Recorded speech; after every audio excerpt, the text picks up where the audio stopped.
नमस्कार दोस्तों, स्वागत है आपका आईएएस पीसीएस स्टडी 26 चैनल पर।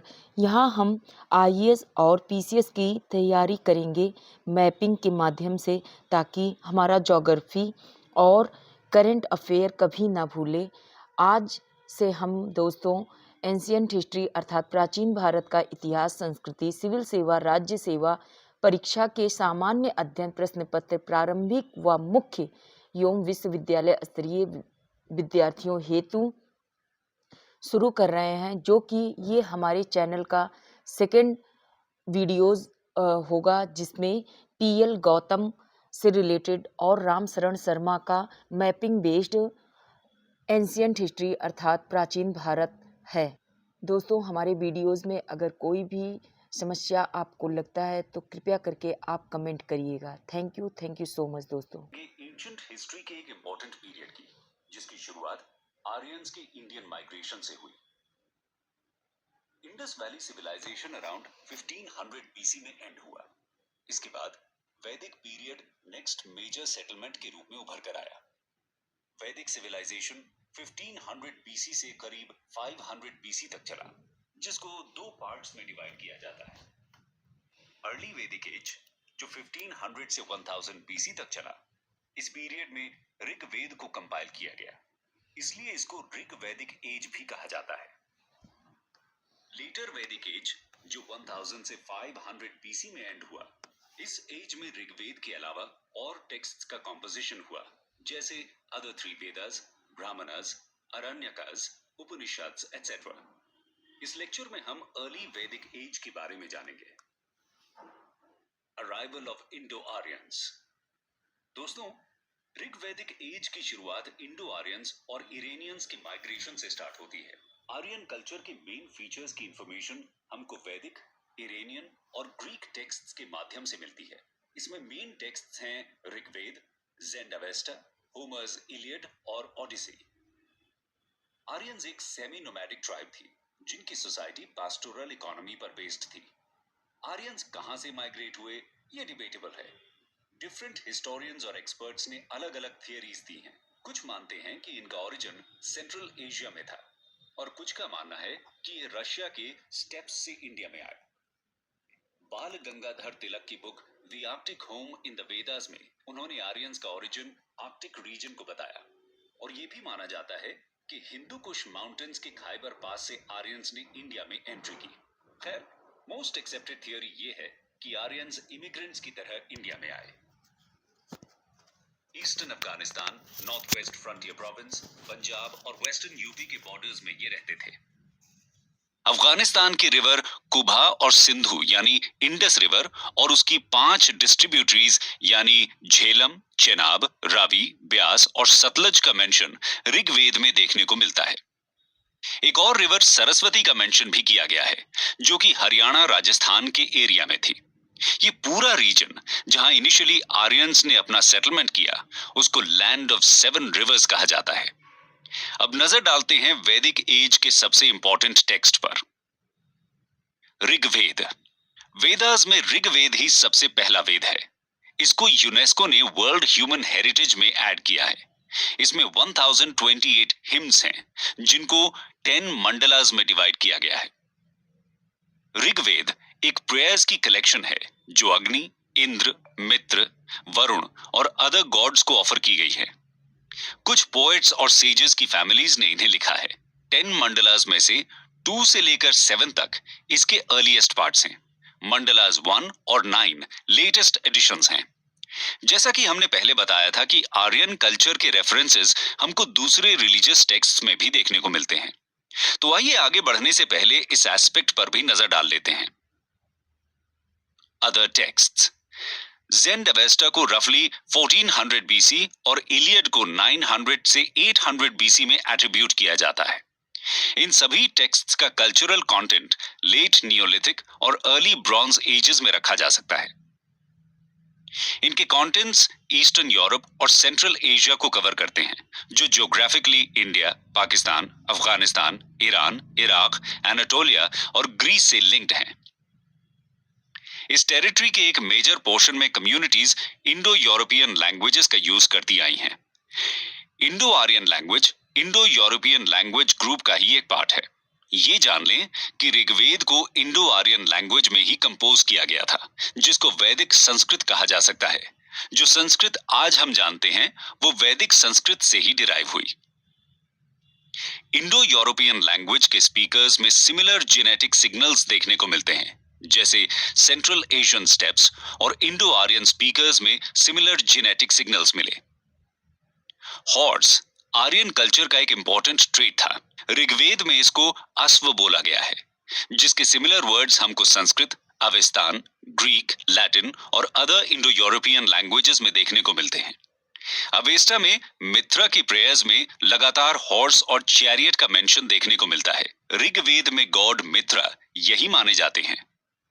इलियड और ओडिसी में भी हॉर्सेस के रेफरेंसेस देखने को मिलते हैं। हॉर्स ड्रॉन चैरियट्स का वाइड यूज सभी टेक्स्ट्स में देखने को मिलता है। वाजपेय सैक्रिफाइस, जिसका मेंशन लेटर वैदिक टेक्स्ट्स में मिलता है, एक ग्रीक प्रैक्टिस भी हुआ करती थी और होमर ने इसका डिटेल डिस्क्रिप्शन दिया है। आर्यन कल्चर में हमें बर्च वुड का यूज देखने को मिलता है। संस्कृत में बर्च को भुर्जा कहा गया है और इसी के सिमिलर वर्ड्स हमें 6 इंडो यूरोपियन लैंग्वेजेस में देखने को मिलते हैं। क्रिमेशन भी एक इंपॉर्टेंट आर्यन ट्रेट हुआ करता था।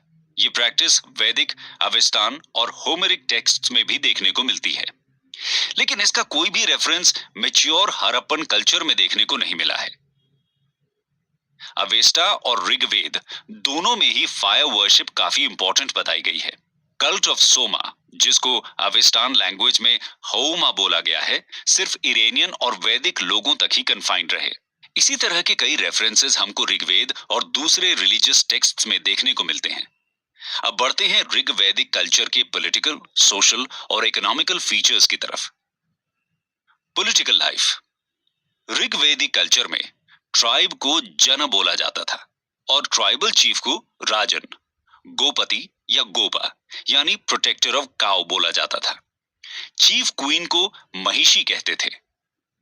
राजन की मेन रिस्पॉन्सिबिलिटी थी जन और कैटल को एनिमीज से प्रोटेक्शन प्रोवाइड करना। इसके अलावा जन के बिहाफ पे गॉड से प्रे करना भी उसकी ही रिस्पॉन्सिबिलिटी थी। इतिहासकारों की माने तो ऋग्वैदिक पीरियड में राजन की पोजीशन हेरिडिटरी थी, जो कि एक मोनार्कियल सेटअप में होता है, लेकिन इलेक्शन के कुछ इंस्टेंसेस भी मिले हैं जो कि ट्राइबल असेंबली यानी समिति के द्वारा किया जाता था। पॉलिटिकल एडमिनिस्ट्रेशन कुछ इस प्रकार था। पुरोहित वर्ग मेनली रिचुअल्स कराते थे। इसके बदले में उनको दान यानी गिफ्ट्स और दक्षिणा दी जाती थी। आर्मी का एक चीफ होता था जिसको सेनानी बोलते थे। टेरिटरी को कंट्रोल करने के लिए एक ऑफिसर होता था जिसको व्रजपति बोलते थे। विलेज के लीडर को ग्रामीणी कहते थे।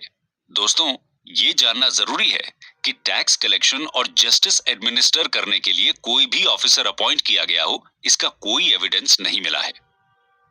ऋग्वेद में कई असेंबलीज का मेंशन किया गया है। सभा, जो कि एलिट्स की एक छोटी सी बॉडी थी।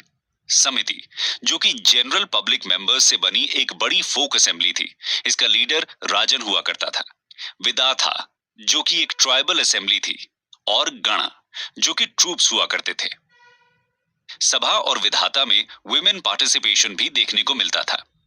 राजन के पास कोई रेगुलर आर्मी नहीं हुआ करती थी, लेकिन वॉर के समय छोटे छोटे ट्राइबल ग्रुप्स यानी गणों को ज्वाइन करके एक मिलिशिया यानी आम जनता से बनी एक आर्मी इकट्ठी की जाती थी। वॉर में सोर्ड्स, बोज, एरोज और हेलमेट्स का यूज किया जाता था। आर्यंस के सर्वाइवल के लिए उनके सामने मेनली 2 तरह के कॉन्फ्लिक्ट्स थे। पहला, जिसमें वो इंडिजिनस लोगों से कॉन्फ्लिक्ट में आए। ऋग्वेद में इस तरह की एक बैटल का मेंशन किया गया है जिसमें भरत किंग दिवोदासा ने इंडिजिनस पीपल दासास के रूलर संबारा को डिफीट किया। दूसरा कॉन्फ्लिक्ट था जिसमें आर्यन कम्युनिटीज खुद ही आपस में वॉर्स में एंगेज्ड रहीं। यहां पर बैटल ऑफ 10 किंग्स का मेंशन आता है। यह बैटल परुष्णी यानी रवि रिवर के तट पर हुआ। यह बैटल भरत चीफ सुदास और 10 दूसरी ट्राइब्स के बीच हुआ। इन 10 ट्राइब्स में से 5 आर्यन ट्राइब्स थी और 5 नॉन आर्यन। 5 आर्यन ट्राइब्स को पंचजना बोला जाता था। इसमें इंक्लूडेड थी यदु, तुर्वाशा, पुरु, अनु और ध्रुयु। खैर, बैटल ऑफ 10 किंग्स में भरत चीफ सुदास ने 10 ट्राइब्स को डिफीट करके अपनी सुप्रेमेसी एस्टैब्लिश की। भरताज ने आगे चलकर पुरु ट्राइब से हाथ मिलाकर कुरु ट्राइब को एस्टैब्लिश किया और पांचालास के साथ मिलकर अपर गैंजेटिक बेसिन में अपना वर्चस्व बनाया। यहाँ ये बता दें कि इसी ऋग्वेद में मेंशन की गई यही भरत ट्राइब से ही भारत वर्ष कंट्री का नाम प्रचलित हुआ। आइए अब जानते हैं सोशल लाइफ के बारे में। Social life. दोस्तों, ऋग्वैदिक सोसाइटी के सोशल स्ट्रक्चर का बेसिस था किनशिप। कुल यानी फैमिली बेसिक यूनिट थी और कुलपा फैमिली के हेड को बोला जाता था।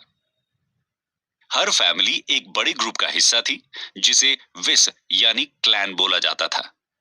कुछ क्लैन्स मिलकर जन यानी ट्राइब बनाते थे। जन सोसाइटी का लार्जेस्ट सोशल यूनिट था। फैमिली एक पेट्रियार्कल फैमिली थी यानी father head of the family थे।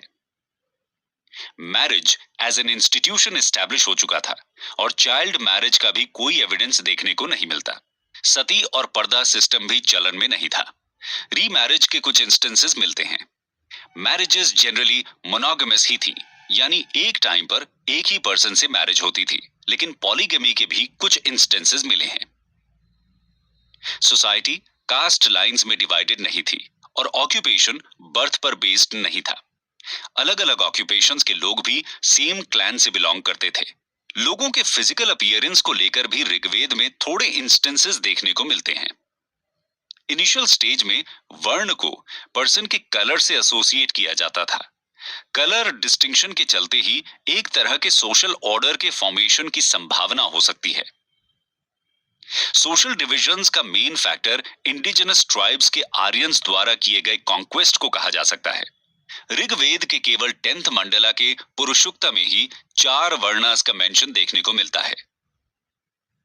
इससे अंदाजा लगाया जा सकता है कि वर्ण सिस्टम मेनली ऋग्वैदिक एज के एंड में इंट्रोड्यूस हुआ। इस समय की वर्ण व्यवस्था में सोशल मोबिलिटी पॉसिबल थी और स्ट्रिक्ट सोशल हायरार्की एब्सेंट थी। इसका मतलब है कि सोसाइटी अभी भी ट्राइबल थी और इगैलिटेरियन यानी समान अधिकारवादी थी। आगे बढ़ते हैं और देखते हैं कि ऋग्वैदिक सोसाइटी का इकोनॉमिक स्ट्रक्चर क्या था। ऋग्वैदिक इकोनॉमी। दोस्तों, ऋग्वेद में काऊ और बुल के इतने रेफरेंसेस देखने को मिलते हैं कि इससे यह अंदाजा लगाया जा सकता है कि ऋग्वैदिक पीपल मेनली एक पैस्टोरल पीपल थे।